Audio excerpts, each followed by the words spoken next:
So what's the difference between buying a company's assets versus its shares?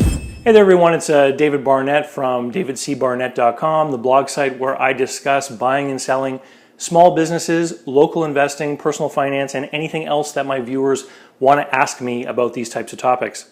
Today I've got a question from Scott who's looking at purchasing a business in the United States, and the seller wants to do it as a share sale. Scott wants to do it as an asset sale, and he sent me a question about specific tax advice, which I will not answer, of course, because I'm not a local CPA.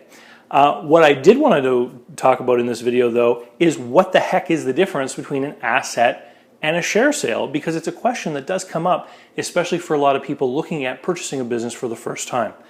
Let's go to the whiteboard and I'll make some illustrations. All right, I put up some information here on the whiteboard so that I can make an illustration between an asset and a share sale. And what I've done is I've created two people, David and Scott. Now, what's interesting about David and Scott is these are what we call natural persons, meaning human beings. Okay, corporations in most of the world exist as people. Right? A corporation is a person separate from the people who happen to be its owners. When we're talking about big corporations like the telephone company, it's obvious that a corporation is separate from the people who happen to be its owners, the shareholders. But oftentimes when we're talking about small businesses, it may be more difficult to distinguish between people and corporations, but often there are corporations at play. So for example, let's say that me, David, I want to buy Scott's lawn care business. Very simple small business. What Scott has created with the help of his advisors is a structure which helps him minimize liability and taxes. So what Scott has done is he's created Scott Corp Limited, which is a limited liability corporation. It's a company, right? As an incorporated entity, Scott Corp Limited is actually a legal person under the law, and it has obligations and liabilities, but it is in fact owned by Scott. Okay? Scott Corp owns property. It owns a lawnmower. Okay? And this is what Scott uses to go out and mow people's lawns. So if I want to take over the lawn mowing business, there are several different ways that I can go about making this transaction. I can purchase the lawnmower. If I purchase the lawnmower, what's happening is me as a natural person is purchasing an asset. Who's the seller? It's not Scott. It's Scott Corp Limited. So after the transaction, I will have a bill of sale or a purchase and sale agreement with Scott Corp as the seller and me as the buyer. And I will then own the lawnmower. Now, with that purchase of the lawnmower, I can also take over things like trade names. So for example, we see here doing business as Scott's Lawn Care. That name can be assigned to me. Even if I wanted to take the name Scott Corp Limited, in many jurisdictions, corporations can revert back to a number. So where I happen to be, every corporation can have a name, but it's also given a designated number, a business number or a corporation number. A company can give up its name and revert back to its number. So in a purchase transaction for assets, people can often get the name, even though it happens to be a name of a corporation, without buying the corporation. Okay? Let's say, and then what would happen after that sale is that Scott would continue to be the owner of Scott Corp Limited, and the money that I paid for that lawnmower would be in the accounts of Scott Corp. Now, how does Scott then get that money out?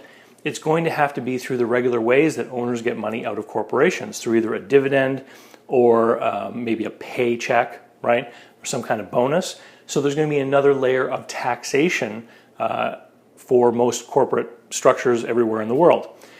Scott might have another plan for his corporation. Maybe he wants to get into the paving business. So having that money in the corporation may not necessarily be a bad thing for him if he has another plan for the corporation. Or to minimize taxes, let's say Scott's retiring, he might have a plan to keep his corporation alive and withdraw money slowly over the course of maybe 10 or 15 years, again to minimize the personal tax effect of taking that money out of the corporation.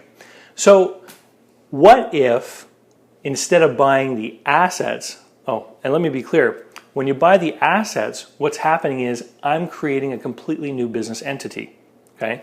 Because from the perspective of the customers who have their lawns mowed, They may not notice the difference. I'm going to carry on with the contracts. I'm going to collect money from them. I'm going to continue to give them good customer service. But if they have some kind of problem, let's say because of the way Scott mowed their lawn last year, maybe he mowed over, a little maple tree sapling or something, and they're angry with Scott, it's technically not my problem because I didn't own the company. I wasn't responsible for what happened last year. That was Scott Corp that was operating the business last year. Let's say that Scott and I agree that I, David, am going to buy his corporation. In this case, it's a different kind of transaction. This is now a share purchase because Scott is now the seller, okay? And instead, the title to the lawnmower doesn't change. The lawnmower is still the property of Scott Corp. But I now am going to become the owner of Scott Corp, all right? So all of the contracts that exist between Scott Corp and its customers remain intact. There's no changes. Nobody, for any reason, is going to know that there's any difference.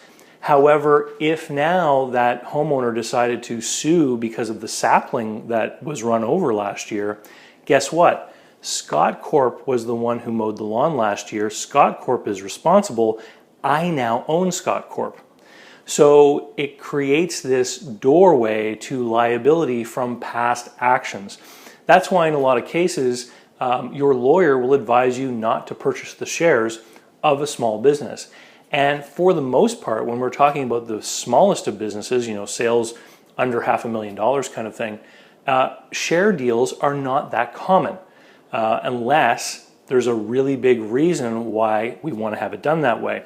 Here in Canada, sales of shares of eligible companies are tax-free, and so sometimes when people are negotiating the sale of a company, they will agree to a lower price for their company, for their business, if the buyer will agree to purchase shares, giving the seller tax-free proceeds from the sale.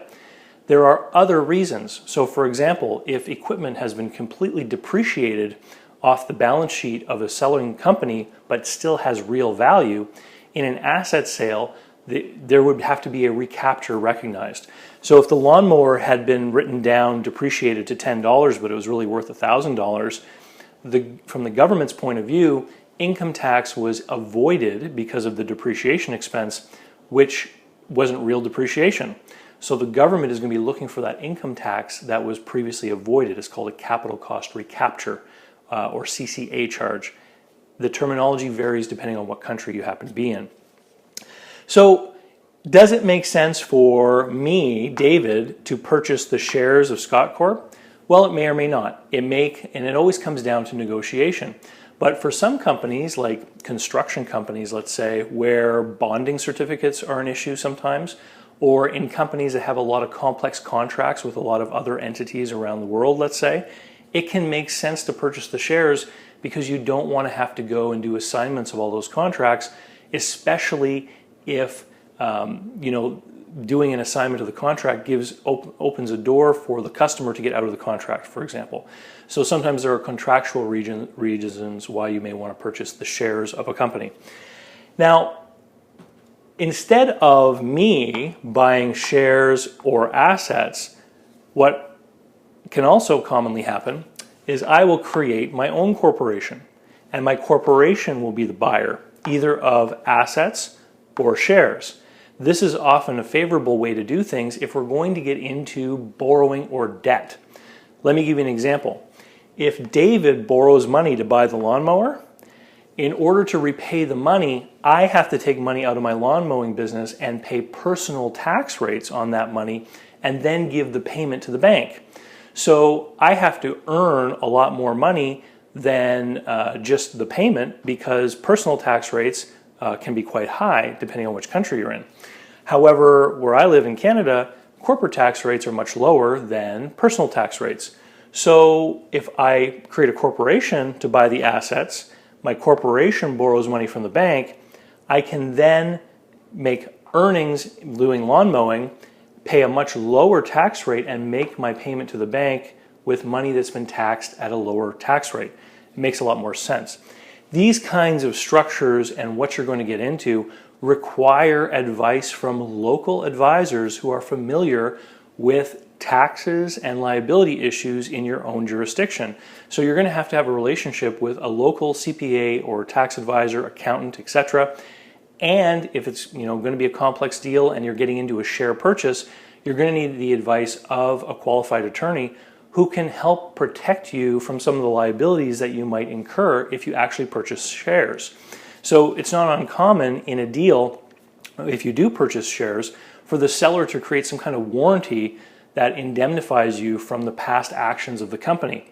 But in order for that warranty to have any power, we have to create a mechanism of accountability.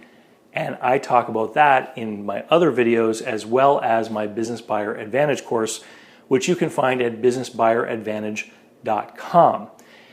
If you've enjoyed the content of this video, please like or share it. It's the only way that the YouTube algorithms and the other platforms, LinkedIn, Medium, wherever you happen to be watching this, have of knowing that the content is actually valuable. And so if you want to make sure that other people like you get to see this, it's important to like and share. If you haven't already, please come over to my blog site, investlocalbook.com, and sign up for my weekly email list. I send out an email every Friday, and you get videos like these several days before anyone else online. Thanks, and we'll see you next time. Cheers.